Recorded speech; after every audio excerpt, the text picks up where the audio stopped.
आज हम देखेंगे फिनिश टाइम के अंदर क्यूआर ऑर्डरिंग कैसे वर्क करता है।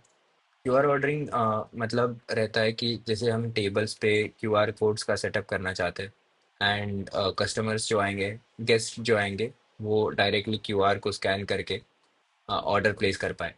तो वो सेटअप करने के लिए हमारे पास नेक्स्ट टाइम के अंदर इनबिल्ट एक मॉड्यूल है क्यूआर ऑर्डरिंग करके, जो हम यूज़ कर सकते हैं। वो देखने से पहले हम सबसे पहले सेटिंग्स देख लेते हैं क्यूआर ऑर्डरिंग की। तो सेटिंग्स के सेक्शन में यहाँ पे हमारे पास क्यूआर ऑर्डरिंग का एक सेक्शन है। अगर हम उसके अंदर जाते हैं तो हमें कुछ सेटिंग्स दिखेगी, जैसे जनरल सेटिंग्स है, इनेबल क्यूआर ऑर्डरिंग। अगर ये ऑफ होगा तो क्यूआर ऑर्डरिंग का मॉड्यूल जो है वो ऑफ रहेगा आपके आपके रेस्टोरेंट मैनेजमेंट एप्लीकेशन में।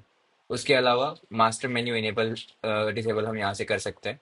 यहाँ से आपकी जो क्यूआर सेट है उस पे उसकी मेन्यू की विजिबिलिटी चेंज होती है।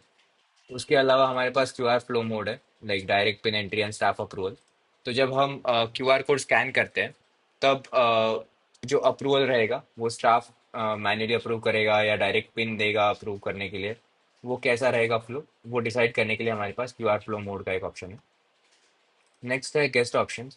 तो जब गेस्ट क्यूआर स्कैन करते हैं एंड उनकी एंट्री अप्रूव हो जाती है, तो उसके बाद गेस्ट को हम लोग क्या क्या चीज़ें अलाउ कर रहे हैं, जैसे कि अगर मान लो हम गेस्ट का नेम कैप्चर करना चाहते हैं, तो रिक्वायर गेस्ट नेम अगर ऑन कर देंगे तो जो भी गेस्ट क्यूआर साइट से ऑर्डर करना चाहे उनको ऑर्डर करने से पहले अपना नेम इंसर्ट करना पड़ेगा। उसके अलावा अगर गेस्ट नोट्स प्लेस करना चाहते हैं, जैसे कि वाइल प्लेसिंग एनी ऑर्डर, वो सिंपल नोट लिख देते हैं कि नो ऑनियन या लेस स्पाइसी, तो वो नोट्स अलाउ करने की नहीं, वो हम यहाँ से कंट्रोल कर सकते हैं। उसके अलावा हम मेन्यू आइटम की इमेजेस दिखाना चाहते हैं कि नहीं, वो यहाँ से कंट्रोल कर सकते हैं। देन मेन्यू आइटम के डिस्क्रिप्शन दिखाना चाहते हैं कि नहीं, वो यहाँ से कंट्रोल हो जाएगा। एंड अनअवेलेबल आइटम्स को हाइड करना है या फिर उनको भी दिखाना है, ये चीज़ें हम यहाँ से कंट्रोल कर सकते हैं। अनअवेलेबल आइटम्स मतलब जब मेन्यू मैनेजमेंट का आपने मॉड्यूल नहीं देखा होगा तो आप एक बार वो देख के आओ। मेन्यू को हम लोग अनअवेलेबल मार्क कर सकते हैं। तो जब हम कोई मेन्यू आइटम को अनअवेलेबल मार्क करते हैं तो उसका मतलब होता है कि बेसिकली वो हमारे हमारे आज के मेन्यू में अवेलेबल नहीं है, या फिर मतलब कुछ उसका इंग्रेडिएंट खत्म हो गया, इसकी वजह से हम उसको सर्व नहीं कर पाएंगे। तो वैसे आइटम्स जो अनअवेलेबल है उसको हम लोग हाइड कर सकते हैं। नेक्स्ट है हमारे पास अपीयरेंस का सेक्शन। तो हमारी जो वेबसाइट रहेगी क्यूआर कोड की, कि स्कैन करके कस्टमर्स को जो वेब पेज दिखेगा उसका थीम कलर क्या रखना है एंड उसके ऊपर वेलकम मैसेज क्या रखना है, वो हम यहाँ से सेटअप कर सकते हैं। नेक्स्ट है सिक्योरिटी। तो बेसिकली हमने शुरुआत में देखा था कि जब क्यूआर कोड कोई स्कैन करेगा तो कस्टमर्स को पिन कोड स्टाफ प्रोवाइड करेगा या फिर डायरेक्ट अलाउ होगा। अगर मान लो स्टाफ पिन कोड प्रोवाइड करता है, इन इन दैट केस मान लो पिन इनकरेक्ट रहता है, तो ये पिन अटेम्प्ट्स कितने अलाउ करने हैं, ये हम यहाँ से कॉन्फ़िगर कर सकते हैं। नेक्स्ट है जियो फेंस वैलिडेशन, जो बेसिकली ये कंट्रोल करता है कि ये एक सिक्योरिटी फीचर है जिससे हम ये कंट्रोल करते हैं कि अगर मान लो जो कस्टमर ऑर्डर प्लेस कर रहा है क्यूआर स्कैन करके, वो उस उस रेस्टोरेंट के आसपास है कि नहीं, 50 to 100 मीटर्स के रेंज में है कि नहीं। अगर नहीं है तो हम वो ऑर्डर डिसअलाउ कर सकते हैं, अगर ये ऑन रहा तो ये वैलिडेशन चलेगा। उसके अलावा नेक्स्ट है ऑर्डरिंग सेक्शन, जहाँ पे हम डिफॉल्ट ऑर्डर प्रिपरेशन का सेटिंग रखते हैं कि 15 मिनट लगेंगे कोई भी ऑर्डर बनने के लिए, या फिर कितने मैक्स आइटम्स हमें अलाउ करने हैं एक ऑर्डर में। जैसे कि अगर ये हम दो सेट करते हैं तो हमारे एक ऑर्डर में मैक्स दो आइटम्स हम लोग ऑर्डर कर सकते हैं। उसके अलावा सेशंस है, जैसे कि अगर मान लो क्यूआर कोड स्कैन हो गया लेकिन कोई एक्टिविटी नहीं है, तो हम कब तक वो टेबल को होल्ड करें या फिर वो टाइम आउट कब रखे। नेक्स्ट है इंस्टेंट क्यूआर एक्सेप्ट, जिससे हमें बेसिकली हम जैसे ही मतलब शुरुआत में हमने डिस्कस किया था कि कोई क्यूआर कोड स्कैन अगर कस्टमर करता है तो उन्हें एक वैलिडेशन है कि जो स्टाफ है अपना रेस्टोरेंट स्टाफ, वो जाके पिन देगा तभी हम लोग उनको अलाउ करेंगे ऑर्डर प्लेस करने का। अगर हम इंस्टेंट क्यूआर एक्सेप्ट इनेबल करते हैं तो ये एक्स्ट्रा जो स्टाफ का अप्रूवल है ये स्किप हो जाएगा एंड कस्टमर्स डायरेक्टली जो भी ऑर्डर प्लेस करेंगे वो उसकी हमारे पास पंच हो जाएगा एंड वो हमें हमारे केओटीज एंड बिल में आ जाएगा।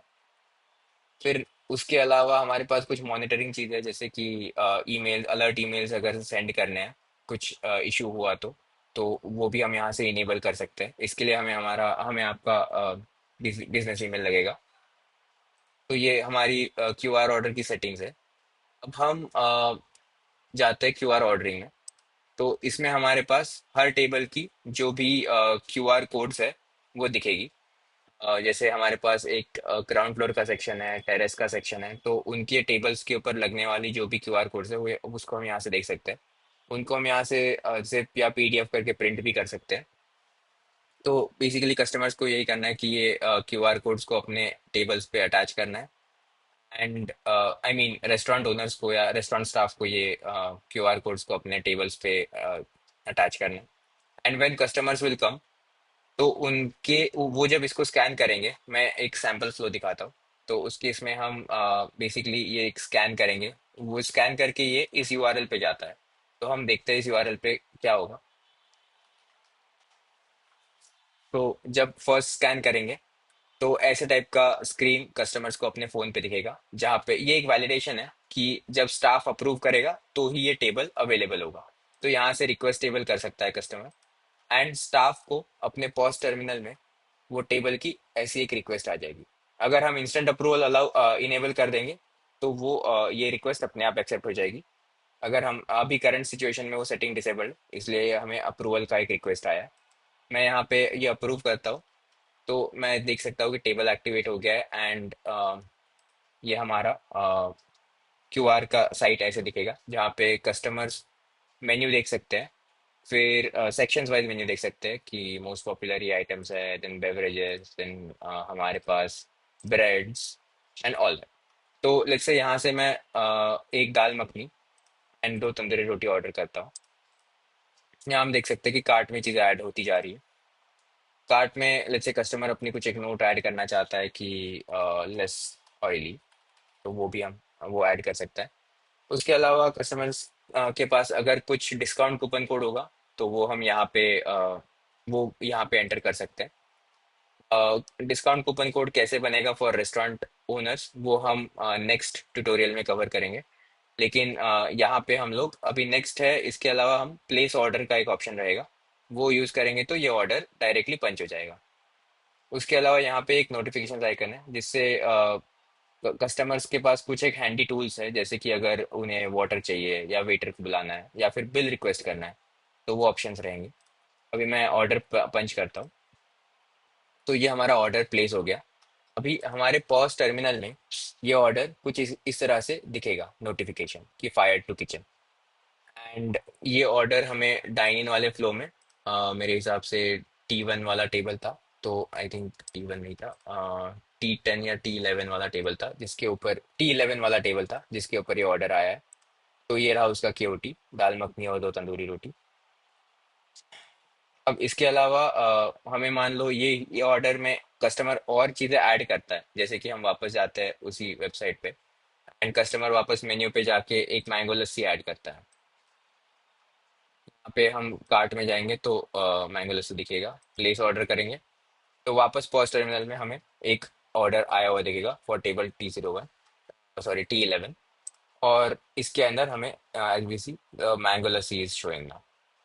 अब इसको बिल करने का फ्लो सिंपल ही है, जैसे हमारा डाइनिंग फ्लो था। सिंपली यहाँ पे बिल एंड पे करेंगे तो ये ऑर्डर कंप्लीट हो जाएगा।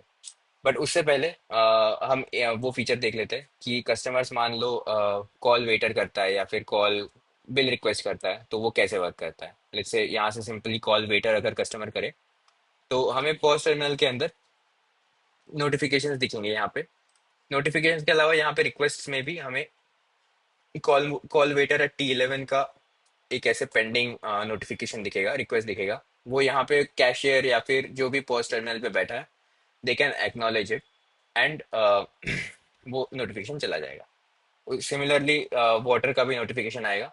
सिंपली हम यहाँ पे देख सकते हैं कि T11 पे someone has requested water and यहाँ से हम उसको एक्नॉलेज कर सकते हैं। Lastly we have bill. अगर हम बिल को रिक्वेस्ट करते हैं तो बेसिकली इसका मतलब ये होता है कि कस्टमर्स ने अपना जो भी डिनर लंच करने आए थे दैट इज कंप्लीट एंड अब उनको बिल चाहिए। तो ये बिल का रिक्वेस्ट हमें पॉज टर्मिनल में कुछ इस तरह से दिखेगा, जैसे जिससे हम बेसिकली अब कस्टमर्स का बिल रिक्वेस्ट आया है, तो हम हमें सिंपली यही करना है कि बिल जो है वो इधर प्रिंट करके उनके पास ले जाना है, या फिर अगर कस्टमर खुद कैशियर के पास आए हैं तो हम सिंपली डायरेक्टली पेमेंट रिकॉर्ड कर सकते हैं। तो मैं बिल वाला फ्लो दिखा देता हूँ। तो बिल में हमें बेसिकली ये रहेगा कि हमें एक प्रिंटेड बिल मिलेगा इस केस में। अगर मान लो कस्टमर को सर्विस चार्ज का कुछ चेंजेस करना है तो वो यहाँ पे कर सकते हैं।